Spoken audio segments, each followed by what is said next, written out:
ভারতের পক্ষ থেকে আফগানিস্তানের সঙ্গে সংহতি প্রদর্শন করে ভূমিকম্প প্রভাবিত এলাকায় দ্রুত ত্রাণ পাঠানো হচ্ছে। ৩ নভেম্বর আফগানিস্তানের উত্তরাঞ্চলীয় শহর মাজার ই শরীফের কাছে ভয়ঙ্কর ভূমিকম্পের পর ভারতের পররাষ্ট্রমন্ত্রী সুব্রানিয়াম জয়শঙ্কর আফগানিস্তানের পররাষ্ট্রমন্ত্রী আমির খান মুত্তাকিকে ফোন করেন। ভারত ইতিমধ্যে আকাশপথে ২১ টন ত্রাণ সামগ্রী পাঠিয়েছে, যার মধ্যে রয়েছে খাবার, কম্বল, তাঁবু, হাইজিন কিট, পানির ট্যাঙ্ক, জেনারেটর, রান্নার সামগ্রী, ঔষধ, হুইলচেয়ার, স্যানিটাইজার এবং চিকিৎসা সরঞ্জাম। ভবিষ্যতে আরও সহায়তা পাঠানোর পরিকল্পনা রয়েছে। এদিকে চীনও জানিয়েছে তারা ভূমিকম্পে ক্ষতিগ্রস্ত আফগানিস্তানকে সাহায্য করতে প্রস্তুত। মাজার ই শরীফের কাছে ২ নভেম্বর ভূমিকম্পে অন্তত ২০ জন নিহত ও ৯০০ জনের বেশি আহত হয়েছেন।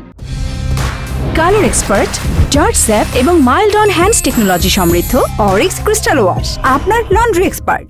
মার্কিন ভূতাত্ত্বিক জরিপ সংস্থা ইউএসজিএস অনুসারে ভূমিকম্পের মাত্রা ছিল ৬.৩ এবং এর উৎপত্তি ২৮ কিলোমিটার গভীরে। বিশেষ ক্ষতি হয়েছে বল্ক ও সামাঙ্গান প্রদেশের স্থাপত্য ও ঐতিহাসিক নীল মসজিদে।